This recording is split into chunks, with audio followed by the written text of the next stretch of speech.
Welcome to the Degrees of Health podcast. We explore physical, social, and emotional health, and all the different tangents and topics that encompass what it means to live a healthy life in a modern day society.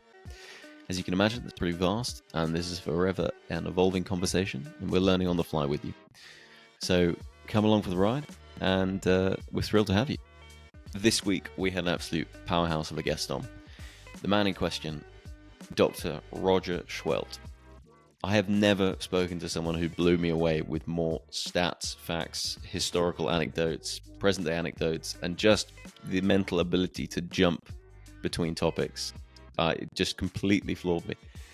He's a really impressive man, and we spoke about all sorts of wonderful things, specifically light as medicine, long COVID, how your circadian rhythm dictates all sorts of things downstream that actually affect how you live, your mental affect, your hormonal levels, your energy levels through the day, how you sleep.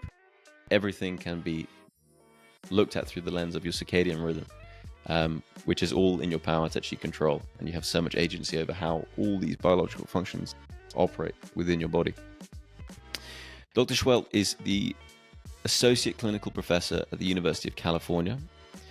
He is a quadruple board certified doctor in internal medicine, pulmonary disease, critical care medicine, and sleep medicine.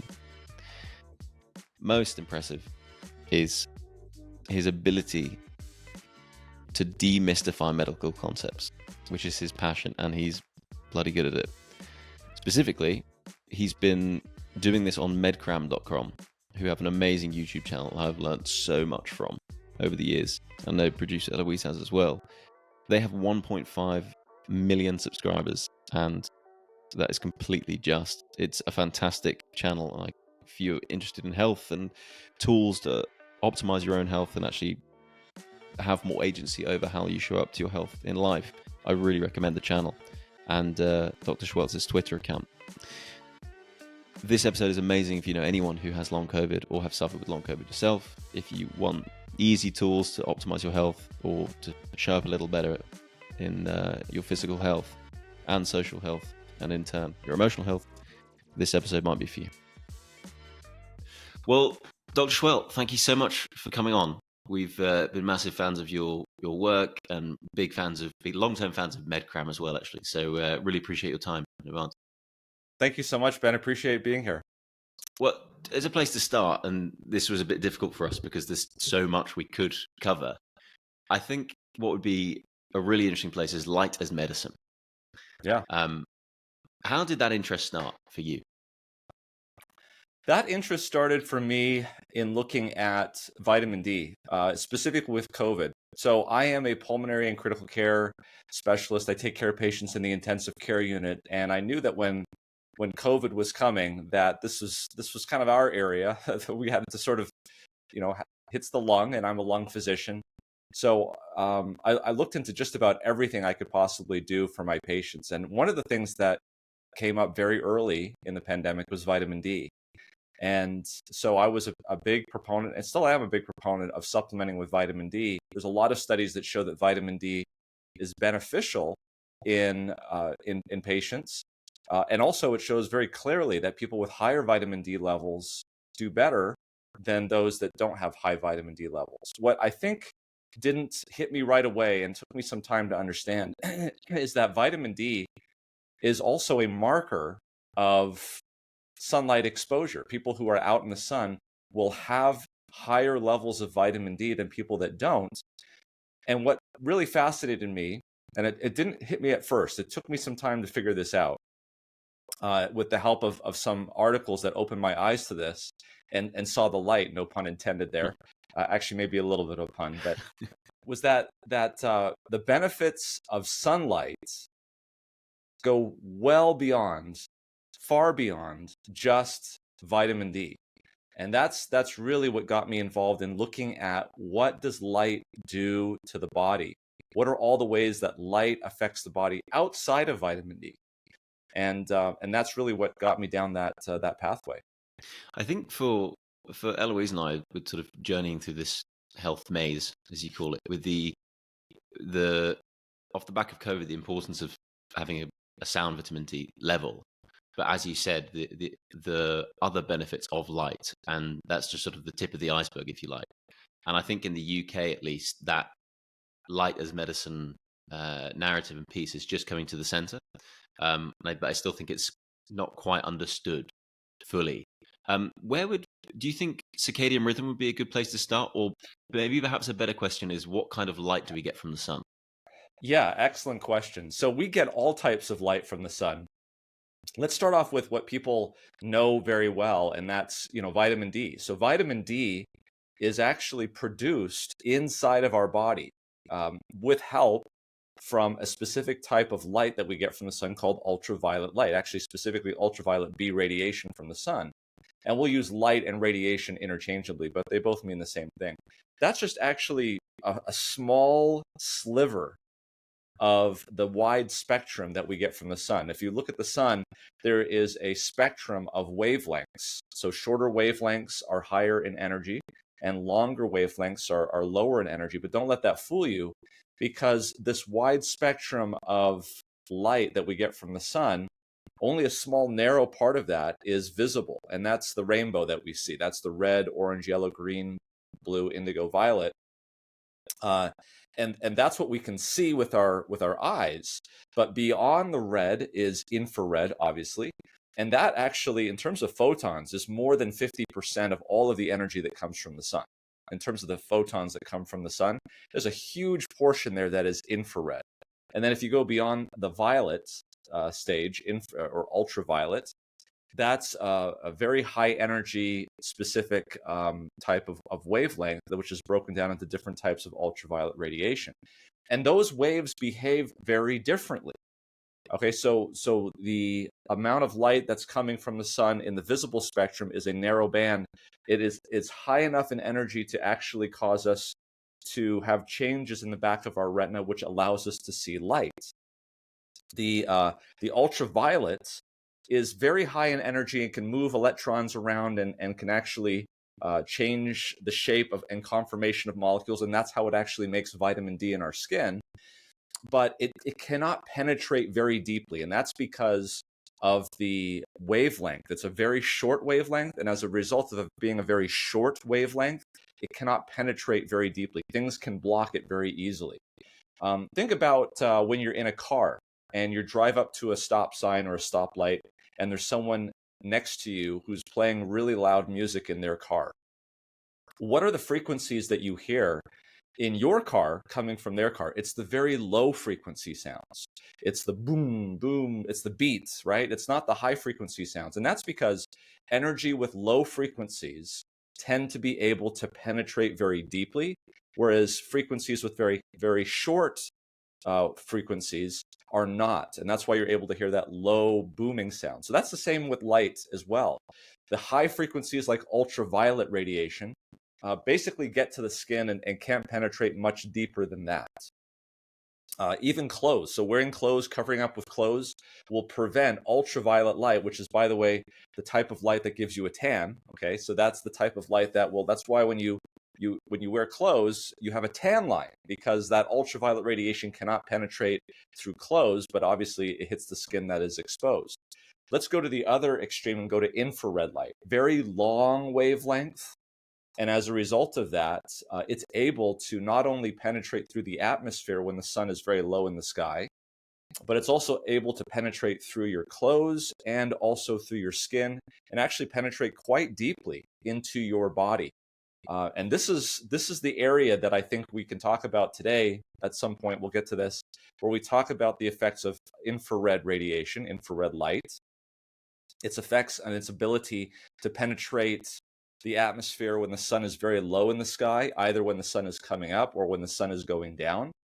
And it's able to penetrate through your clothes, it's able to penetrate through your skin, and it's able to nurture and to affect changes in your body many, many centimeters deep into your skin. So this is what is coming. This is the wide spectrum of light that is coming from the sun and hitting us on a daily basis. Does the time of day affect what type of light you're receiving from the sun? Absolutely, yes. So if you think about back in geometry when you've got the angles of the sun coming up and going down, and you've got this atmosphere. You have a sense that when the sun is low in the sky, it has to penetrate through much more atmosphere before that light rays reaches the human body, reaches you. And when the sun is directly overhead, obviously there's less atmosphere that it has to penetrate through. That's the most direct sunlight that you're getting, is when the sun is directly overhead.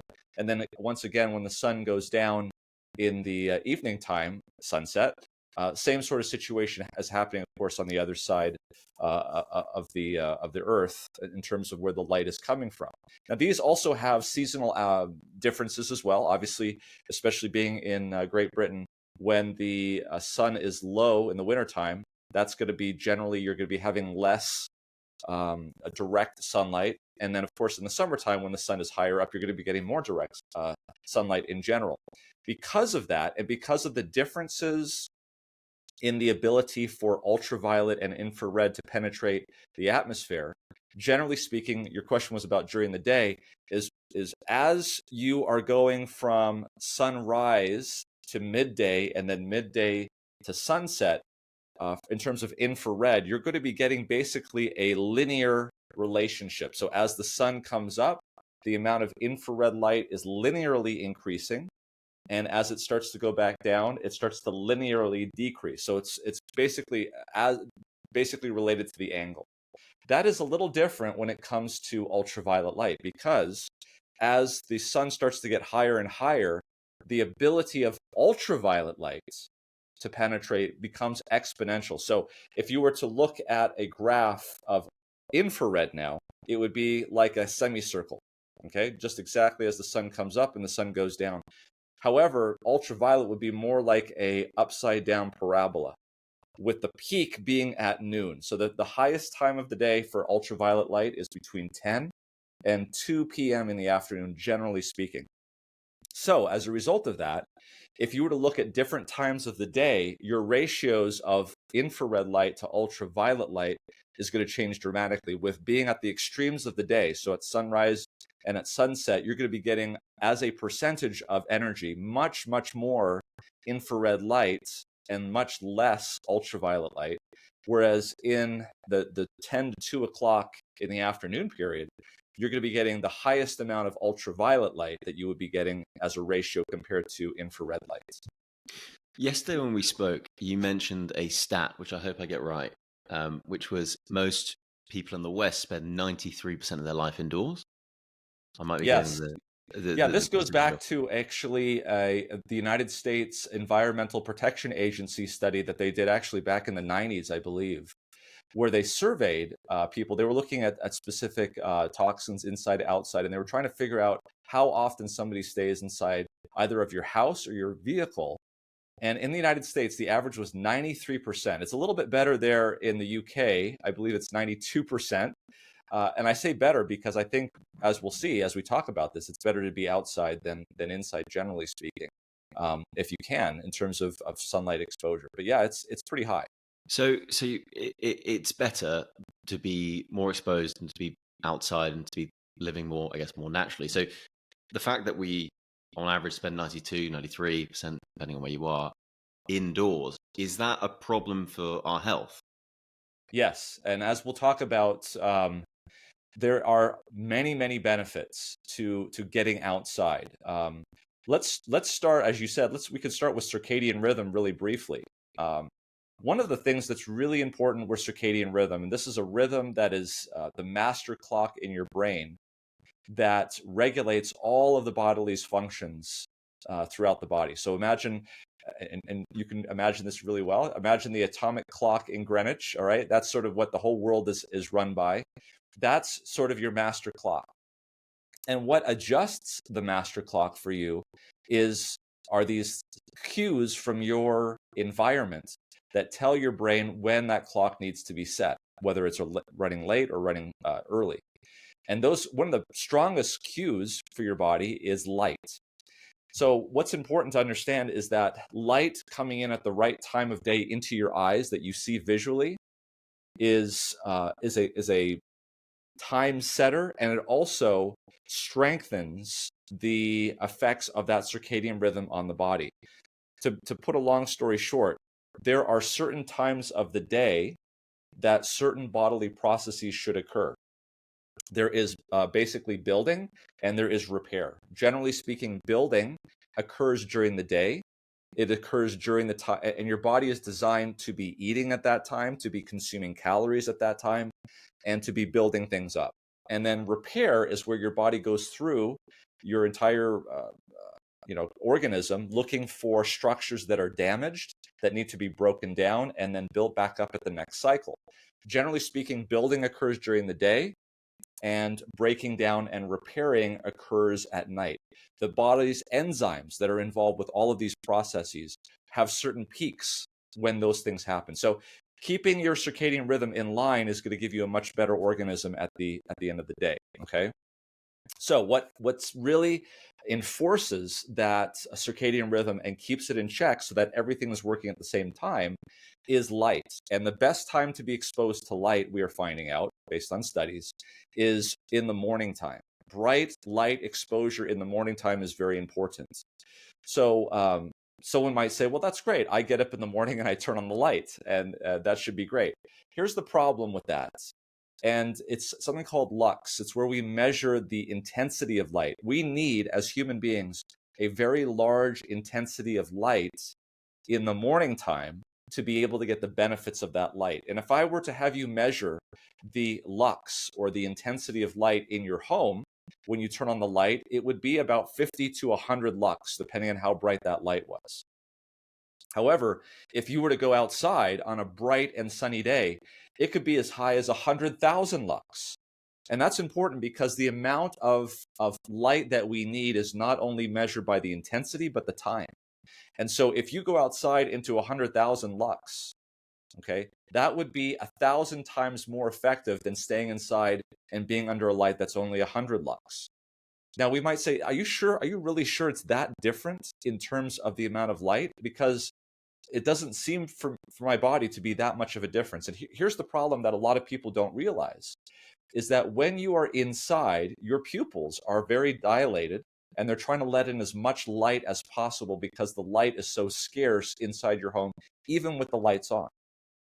However, when you go outside, it is so bright that your pupils constrict, significantly reducing the amount of light coming into the eye.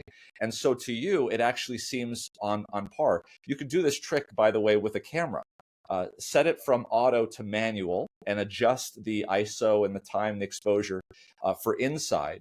And then take that same camera settings outside, and you will see that the only kind of picture that you will get is a big whiteout, because the amount of light is so much brighter that it will completely wash it out. So one of the aspects of light and being outside is that you get much more intensity light, even though it might seem the same to you because of your pupils.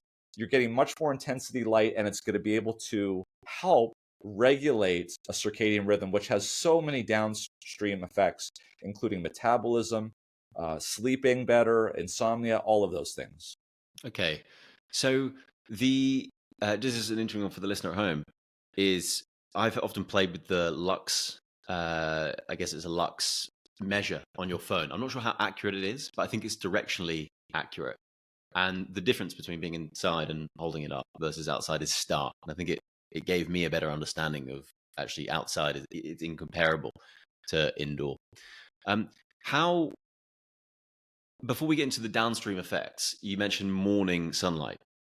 What if we live in cloudy environments? How do we get that light? What do we do, Dr. Schultz? Exactly. So we're talking visible light. So this is we'll talk later about the invisible light that are for other processes, but specifically for this type of process where we're regulating the circadian rhythm, what someone can do is actually buy something called a light box.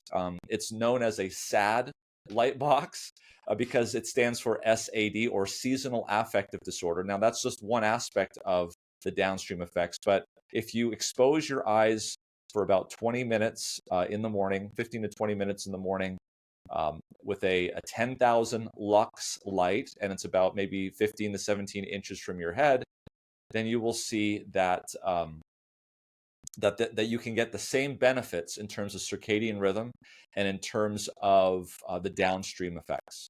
Okay. So how many people would you say are in a state of circadian dysregulation? And firstly, maybe what is circadian dysregulation? Yeah, so I would say just about everybody is in some sort of state of circadian dysregulation. Myself, I'm a sleep physician. So circadian dysregulation is where your circadian clock in your brain, which sits in something called the suprachiasmatic nucleus, is completely out of sync with reality around you. Imagine yourself on a desert island, and there's no electricity, there's no lights, there's no computers, there's no mobile devices, anything of that nature. So what happens is that when the sun comes up, your eyes will be exposed to that light, and when the sun goes down, it will no longer be exposed to that light, and so your circadian rhythm will be perfectly aligned with the external environment. Now let's show some examples of where that can be perturbated or changed. Okay, remember again that our brains are hardwired to try to synchronize our internal clock with the external clock, and so one of the major cues for that is light. That has a name. It's called a Zeitgeber. It's a German term. I don't know exactly what it means, but it's often used in the medical literature for something that has an effect on the circadian rhythm. So light is a major Zeitgeber. So imagine what would happen if, after the sun went down, we introduced to this person on the desert island a light or a computer or a mobile device that would now emit light onto the back of the retina. And so what would happen is the body would see this light, not knowing that it's light from an external device and not the sun. And it would say to itself, wow, we are seeing light long after we were expecting there to be no light. That must mean one thing. That must mean that our internal clock is wrong, and it actually is too advanced. And we need to slow the clock down. We need to delay the clock so that is more in sync with what is happening in external reality. And that's exactly what happens, is your circadian rhythm becomes delayed. So instead of feeling the natural desire to wake up at 6 or 7 o'clock in the morning and the natural desire to go to bed at 9 or 10 o'clock at night, it's now going to shift maybe an hour or two on a daily basis until the circadian rhythm says, okay, now you feel sleepy at 12 o'clock, 1 o'clock in the morning, and you may not feel well rested and therefore not ready to get up until maybe 8 or 9 o'clock. And honestly, Ben, this is probably the majority of this planet, because we've done just that. Sociologically, culturally, we have become accustomed to turning on a device after the sun goes down and watching it and allowing light to come into our eyes. And so we don't feel sleepy until midnight, 1 o'clock in the morning. And if we wish to go to bed before that time, we will have the symptom of insomnia because we cannot do that. But because of the pressures of society, of the fact that we need to go to work and we need to get up in time and get ready for the day, we're going to be ending our sleep long before we're ready to get up. And that's going to cause us hypersomnia or sleep inertia in the morning time. So we'll have this chronic situation of not feeling well rested in the morning, having to take some sort of self-medication like caffeine to be able to get up in the morning and do what we need to do, but then not being able to fall asleep at night because, again, our circadian rhythm has been delayed.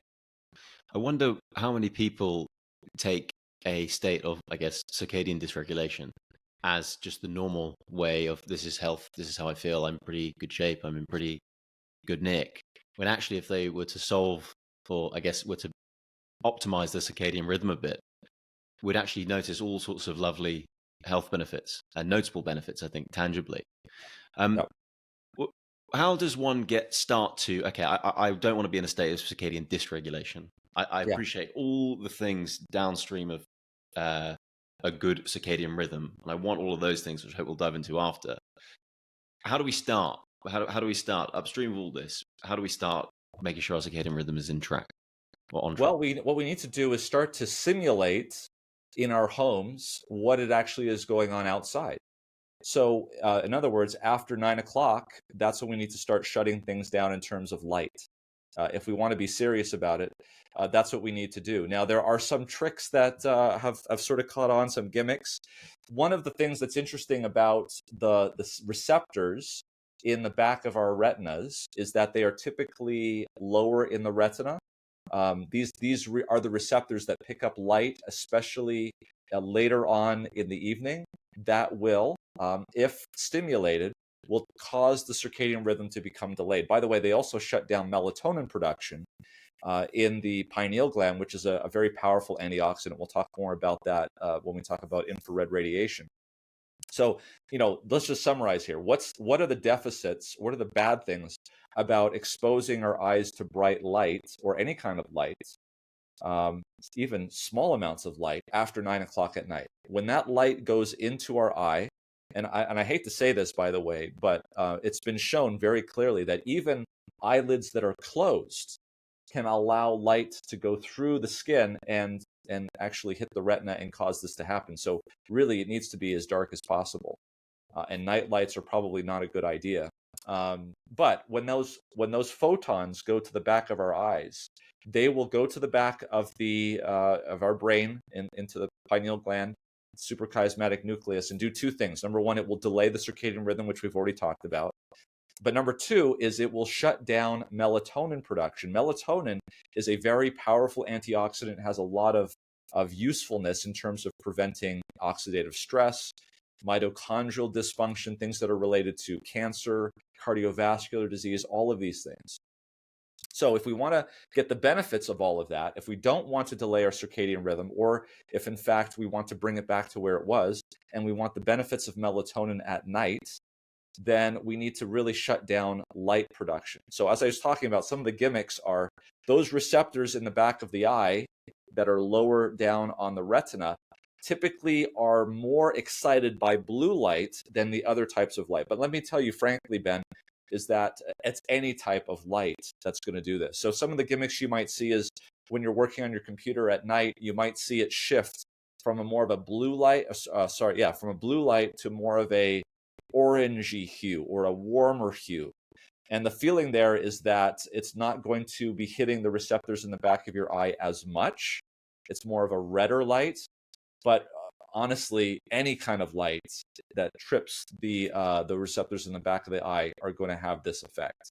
The other issue I was going to mention is that because the receptors are in the lower portion of the retina, it's particularly light in the upper visual fields that are going to trigger that, because remember, the image gets flipped around when it goes through your lens. So an image that is upright here in front of my eye is actually upside down in the retina, and then the brain flips it back around again in the cerebral cortex. But the point of all of that is that people who really know about this stuff typically will only use lighting lower down. So kind of like at night, they will make sure that maybe there are plug-in lights into the outlets, but turning off overhead lights is one of those things. Again, these are ways of trying to mix what we have to do in society, because let's face it, right? We have work to do at night. We have assignments that are due the next day. We have students that are working late at night. We have projects that are due the next day. And what do, right? We have to work on them. So trying to mitigate that by turning down lighting at the top, making it darker, trying to get stuff done before 9 or 10 o'clock, turning off the lights, going to bed early. These are all things that you can do on the night side of things to help that out. But again, remember what we talked about is that if you want to enforce and move that circadian rhythm back and advance it again so that you're not going to bed at 12 o'clock at night or 1 o'clock in the morning, is one of those powerful things that you can do to move that back is early morning light exposure. If it's available, getting outside is the best thing to do. If you can't, then buy a $20 or 20-pound SAD light. I've always thought, nothing against night owls or anything like this, but are night owls just people in a state of circadian dysregulation? They very well could be. There is some evidence that there is a genetic component to this. There are actually genes that make proteins that are involved with circadian regulation, BMAL and clock and all of these proteins that are technical terms But they do find that polymorphisms or changes in those genes tend to make people more night owls versus early morning. But all of this can be affected. This is nothing that's written in stone. You can actually affect change. Okay, interesting. So before bed, bright lights coming from the ceiling, I guess, really, really bad. Screens, terrible. Yeah. In the morning, as much bright light from the sun as possible, because indoor lights won't cut it unless Yeah. we have a 10K lux light, Yeah. ideally close to our eyes, right? Yeah, yeah, exactly. And by the way, there's a lot more that we could talk about that. There's even some studies that have done something called dawn simulation. Dawn simulation. This is a special type of bulb that you can buy that plugs into your room, and before you even wake up in the morning, it starts to simulate what it would be like if you were sleeping outside, with light coming on in your room at a increasingly higher and higher intensity, to simulate what it would be like as if it were dawn. And when they've done this, they've shown that this actually improves cognitive performance in these patients that are in these subjects that are doing that.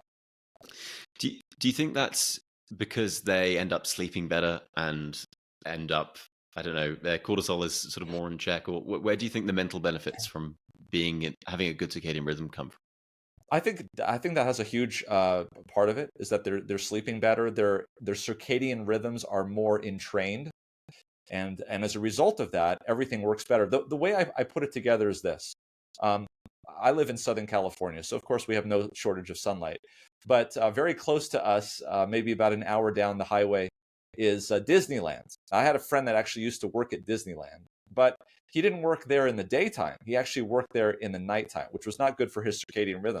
But it gives us a good analogy. Disneyland is all about the performance. It's like a stage. And so all the characters are doing whatever they need to do during the day. They have the rides going during the day. They have the shops. They have the concession stand. All of that is happening. What's really interesting is what he told me happens at night at Disneyland. So at night, when the park closes and the guests go home, it's not like they lock it up and it's quiet. No, there's a whole party of things that are going on. Workers are going in there. The engineers are checking the rides. People are restocking the stores. The cash registers are being exchanged with, new cash registers, emptying out the cash. The gardeners are coming in. They're weeding. So in other words, all of these things that you could not do during the day are being done at night. And so that when the park opens the next day at whatever, 7, 8 o'clock in the morning, it's as if it was brand new again. Everything is exactly where it should be. This is Disneyland. It's very complex, but your body is even more complex. So can you imagine that? Imagine if the gardener showed up in the middle of the day. That would certainly not do. Imagine if engineering came down and shut down the ride in the middle of the day. Sometimes they have to, right? So when there's a problem for safety, but that's not ideal, right? We want all the rides working during the day and the maintenance happening at night. When these sorts of things happen, when you don't have circadian rhythm entrained, when you have enzymes that are happening peaks at the wrong times, the organism, the orchestra, if you will, is not going to sound correct. If the horns are not playing at the same time as the violins, or when they're supposed to be in the score, and the conductor is not conducting correctly, you're not going to get the ideal performance. And that's exactly what it is that we want. If we want our bodies to work optimally, then all of the cells of the body have to be working in concert. And for that to happen, you have to have a very strong circulating rhythm that is governed in the brain, and sunlight are one of those things that signals that for the body and entrains it. And when we are getting light when we should not be getting light, or getting no light when we should be getting light, it's going to change the circadian rhythm, and our body's not going to be working optimally. Okay, I mean that's very well put. Lovely. I love the Disneyland analogy there as well. With regards to UVB light and near infrared light or infrared light, what are the downstream benefits of specifically infrared light? Oh, yeah. Well, infrared light, this is something that we are just discovering. For for people who want to understand more about this, this sort of started with something that we used to call low light laser therapy or photobiomodulation. This was something that we discovered, but we didn't really understand its full impact. And that was simply this, is that when you irradiate infrared light onto the skin surface, it is able to actually penetrate through and affect very significant changes in the cells that are affected by that light. Let me back up a little bit and talk about something that a paper that was published back in 2019 by Russell Reiter, who is the executive editor of Melatonin Research Journal, and Scott Zimmerman, who is a light engineer looking into these issues. And what they found was astonishing, and that is this, that infrared light can and will penetrate deeply into the body, and it can affect, and we've shown this and demonstrated this with numerous studies, it can affect something called the mitochondria, which is the powerhouse of the cell, and how effectively it works. Let me, I think the best way to explain this is to talk a little bit about cellular biology, but do it in a way that's understandable. Cells, every living substance is made up of cells. It's actually called the cell theory. And cells come from other cells. So this is really important. Now, all of that energy, all of that activity that these cells do comes from an energy source inside the cell called the mitochondria. It's a small little organelle, and its job is to make energy. It's the powerhouse. It's the engine of the cell. And just like the engine in your car, which is supposed to make locomotion and make the wheels turn essentially, that uses fuel, that engine can become hot. And so it needs a cooling system. It needs an oil system, a water system, a radiator to keep that engine cool so it can keep running. If their engine doesn't have a cooling system, it can overheat and it can shut down the engine and the car doesn't work. Well, that's the same thing that happens in the mitochondria of the cell. The mitochondria are metabolizing the three fuel sources, carbohydrates, proteins, and fats. And in the process of that, they are making high-powered electrons, which will later go on to make something called ATP. Well, in that process, there is a heat that is generated. And that heat, medically, we call a reactive oxygen species or oxidative stress. Oxidative stress has the ability, if not kept in check, to break down the very machinery of the mitochondria and prevent that mitochondria from working appropriately. We call that mitochondrial dysfunction. Now, why would we be talking about mitochondrial dysfunction? Why are we talking about this very seemingly esoteric issue? It's actually not very esoteric. It's actually very centrally located in terms of disease in the Western world. I say the Western world, in the developed countries of the world. What are the diseases that have as its core mitochondrial dysfunction? Well, diseases like diabetes, high blood pressure, high cholesterol, even autism, and certainly, as we can talk about, COVID-19, these are all diseases that have as its core mitochondrial dysfunction. And so what we are seeing here is that whether looking at our diet, looking at society, culture, all of these things are having issues and are pointing towards the inability, even dementia, by the way, Parkinson's disease, Alzheimer's, dementia. Would you include cancer in this as well? Absolutely, yes. Very good. Yes, cancer related to an energy source. Imagine what would the problems that would arise in your home if all of a sudden the electricity was cut. Like, there's a numerous amount of things that you would not necessarily be able to do because the energy is not being produced. And so having the ability to mop up reactive oxygen species is very important. Now, what are some of the things, interestingly, that we see in terms of oxidative stress? As one gets older, we see more oxidative stress. As one gets heavier, we see more oxidative stress. And so these are the familiar things that we've talked about. So let's get back to light. What we are starting to understand is that each one of our mitochondria has a cooling system, has the ability to work more effectively and cool that engine down and to prevent damage from occurring And what we're finding out is that near infrared radiation from the sun, or from any other source for that matter, is instrumental in making sure that the mitochondria run smoothly.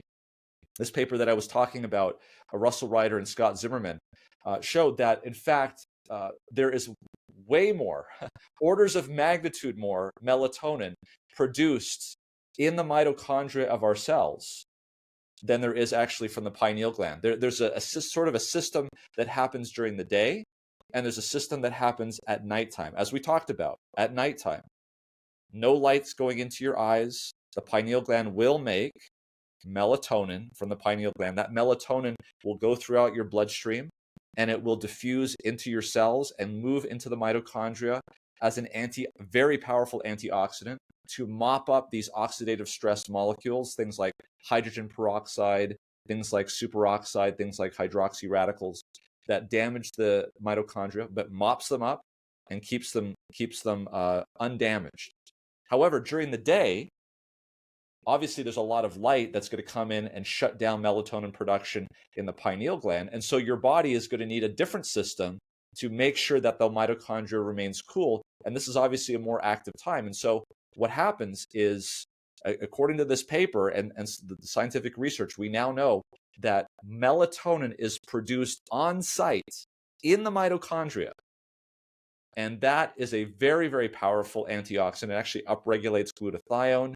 It mops up the oxidative radicals and keeps the mitochondria whole. But there's a whole host of other things that infrared light is doing. There's a number of projects that are underway right now. One of them is actually over on your side of the pond, as they say. Dr. Glenn Jeffries, who's a biologist at University College London, who's working on giving red light to patients and seeing that their glucose levels don't go up as high after a glucose load. Why? Because the mitochondria are working better.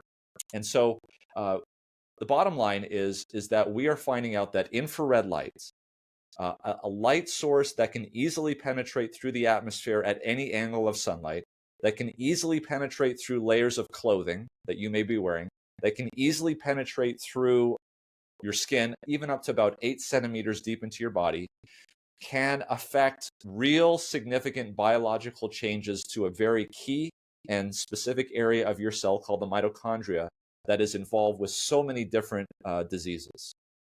Wow, so many things I want to double click on here. Just quickly, you mentioned glutathione. I think for the listener, my understanding, the most potent sort of antioxidant the body has, or one of them at least.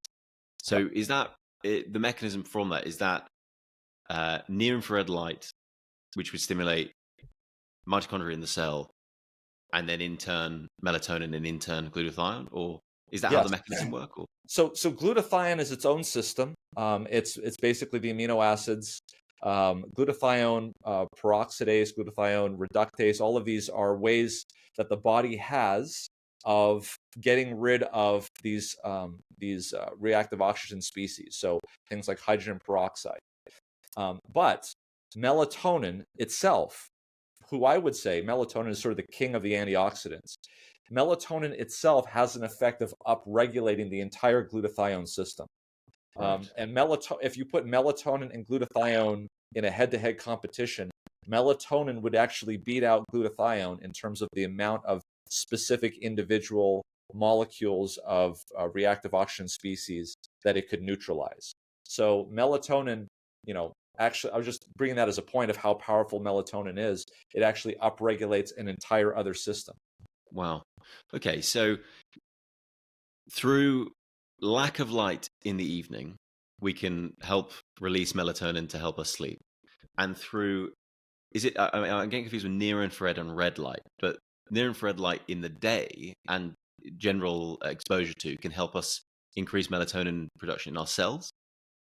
Yes, exactly. Okay. In fact, Glenn Jeffries was showing in this very well-designed placebo-controlled trial is that when 30 subjects that were randomized had a 75-gram load of glucose, you would expect, of course, that their glucose would shoot up and then come back down again. Well, there was about a 10 to 20% reduction in the peak or the area under the curve of that glucose spike when they were exposed to light. And it was only light in a particular area of their body.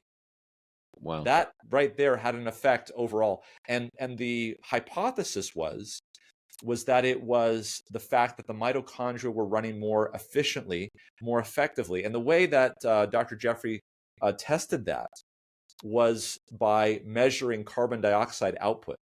So in other words, why did glucose go down in those that were getting light? Was it because the mitochondria were working faster? Well, if that's the case, we should expect to see not only a lower glucose in those subjects, but also a higher carbon dioxide, because carbon dioxide is the end product of metabolism. And that's exactly what he saw. What happened to insulin, out of interest? Well, that's a very good topic to talk about, because insulin, if your metabolism is happening faster, you're able to get the energy inside the cell. You won't need as much insulin to do that. I will say this in conjunction with that. Remember, we were talking about how circadian rhythm governs everything. Well, as it turns out, the body becomes much more sensitive to insulin during the morning hours than it does during the evening hours. In other words, let me put it this way. If you were to have the same meal in the morning as you're having in the evening, your glucose levels would be much higher than they would be in the morning. This is why I tell my patients and people that see me is to do exactly what grandma used to tell us, is to eat breakfast like a king, have lunch like a prince, and have dinner like a pauper, because our metabolism, our circadian rhythm is geared to having our calories early in the morning. I tell them it's very simple. You should be eating when the sun is up. You should be eating when the sun is up. And that's a very good guide.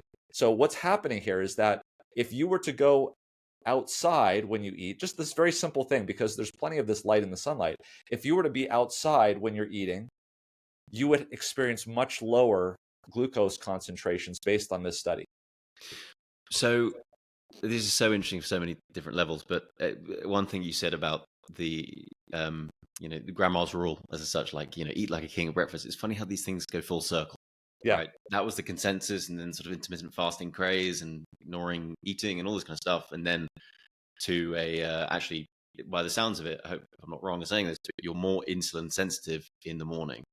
And actually, which is kind of an interesting point of, and not something I've thought about, of, I guess, your metabolic health being dictated by your circadian rhythm or circadian health. I don't know what the vernacular is for that, which is super interesting.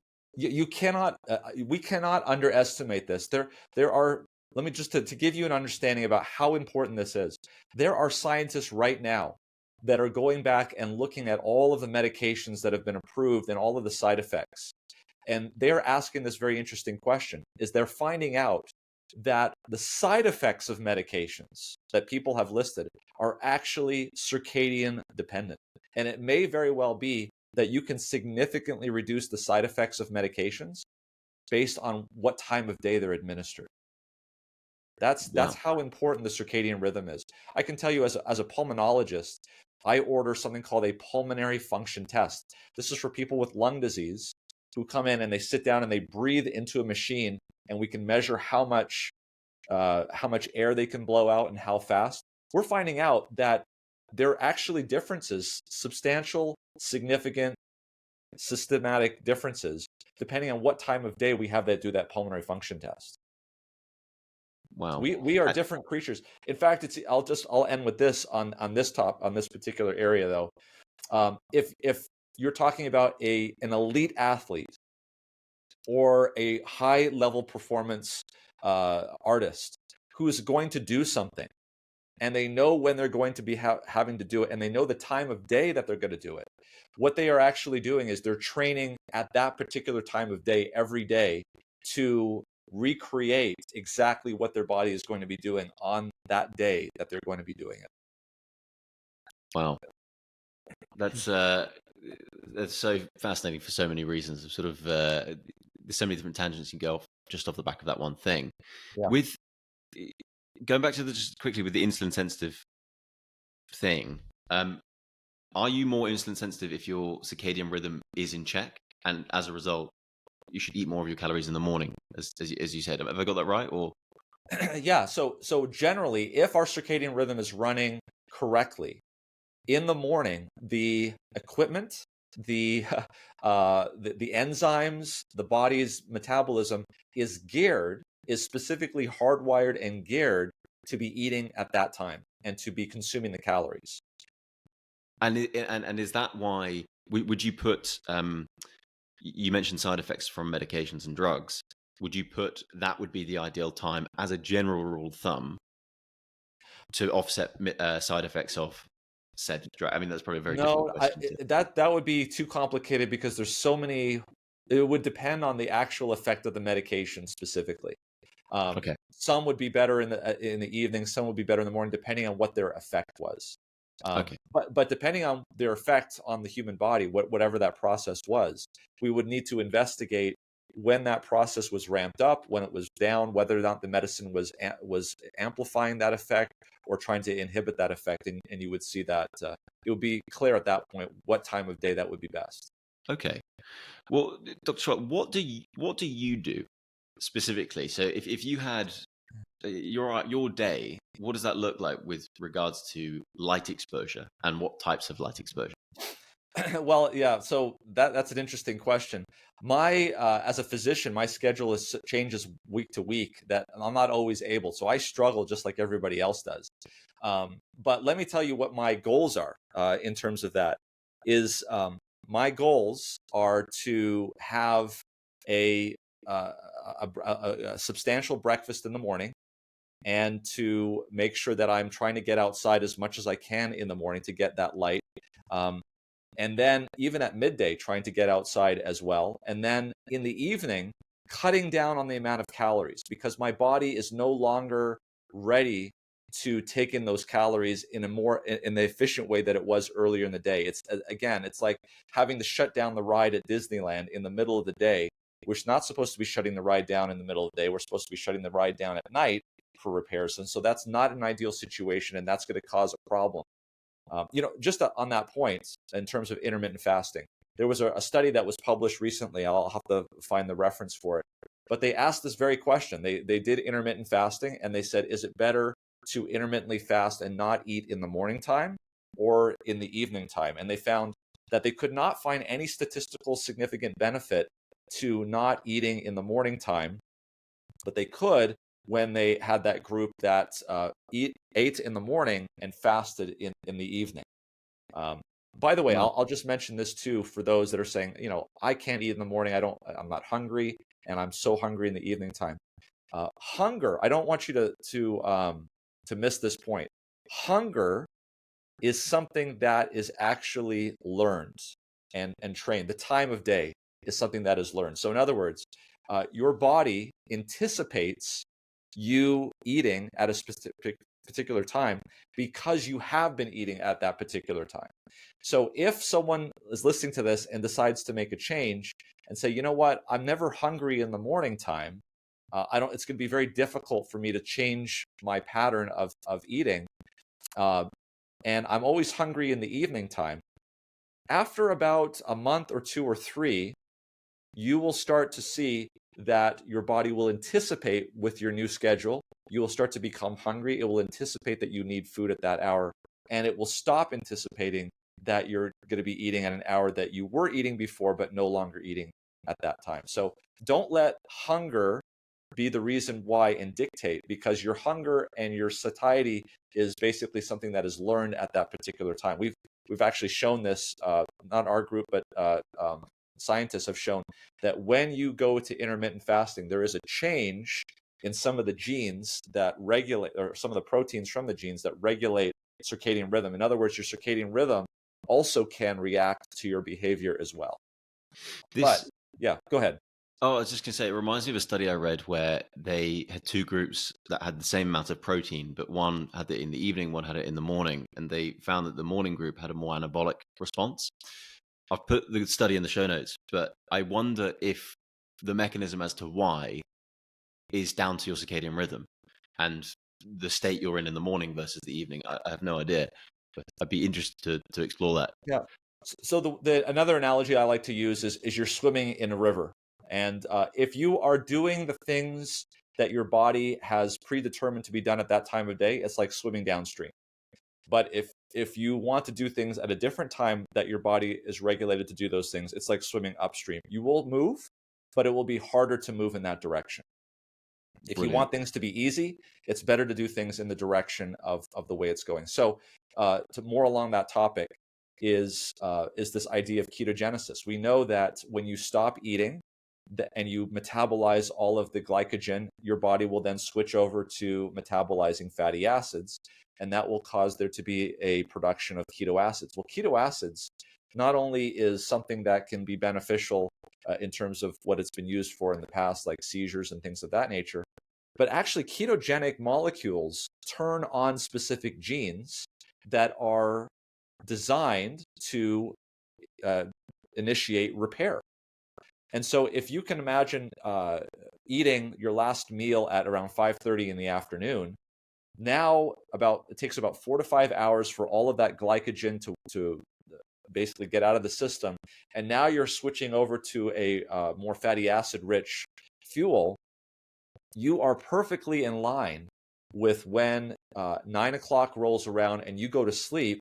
You are now in the sleep mode, which is repair. And guess what? Your body, this other system of ketogenic repair is now coming on at the same time that your sleep is coming on, and you're going to get the maximal benefits of repair at that time. So again, the analogy would be like the engineers and the gardeners are coming in to Disneyland at night to do all of that work. It's all happening at the same time in coordination.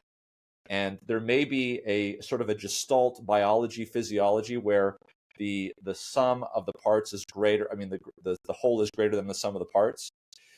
So again, this is the reason why if you are listening to circadian rhythm and understanding what's going on, you will start to understand why it may not be beneficial to be eating food late at night, because that's going to shut down one aspect of your repair, and it's not going to be working in conjunction with other aspects of repair that occur when you're sleeping at night.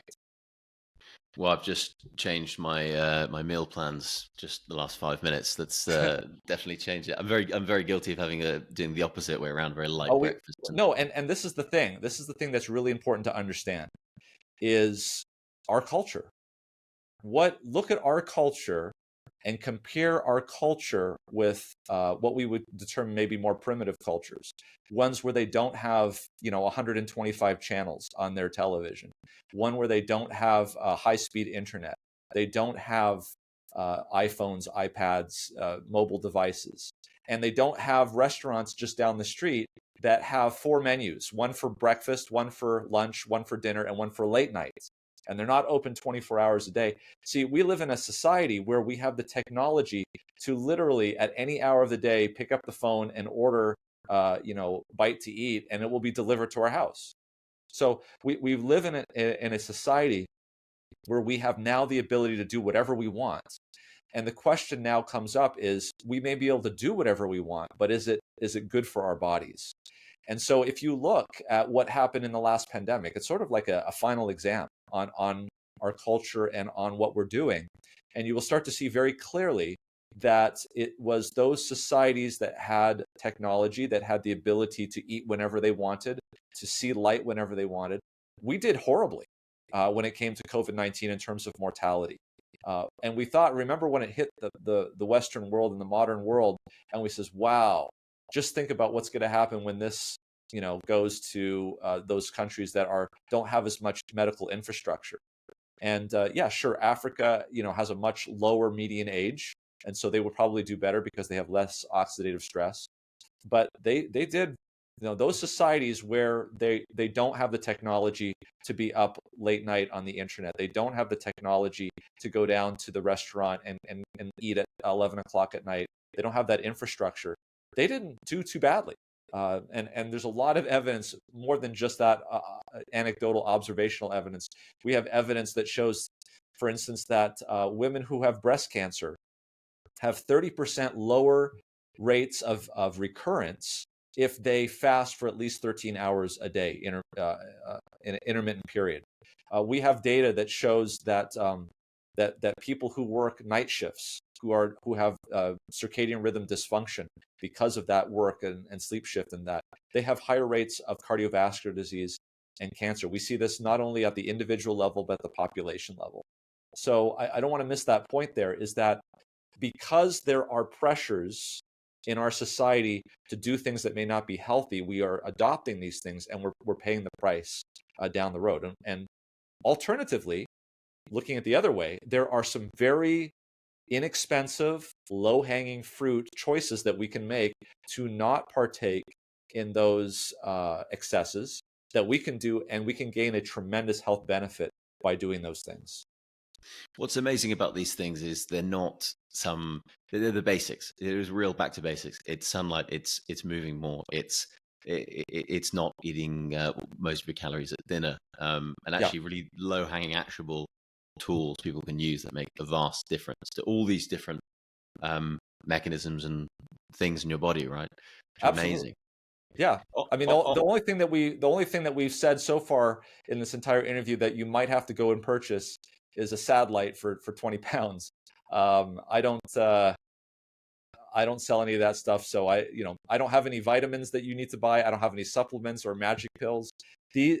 Fortunately or unfortunately, depending on what people want, there are some very simple, free, inexpensive interventions that you can do in your life that can have a tremendous health impact. That was part 1 of our 2-part episode with Dr. Roger Seheult. If you enjoyed that, you're going to love what's coming up. We speak about long COVID, we speak about how light affects long COVID, and how it could be a very interesting way to offset some of the symptoms of long COVID and help you get over it faster. Stay tuned. We'll see you next week. Well, if you're listening to me, that means you've listened to the whole episode, which means we owe you a massive thanks for listening to us and coming along the journey with us. We're learning loads, and I hope you're learning a lot alongside. If you are, it would be amazing for producer Eloise and I if you were to like, subscribe, follow, share with a friend. It means the world and helps get this podcast out to more people. So thank you, appreciate you, and have a great one.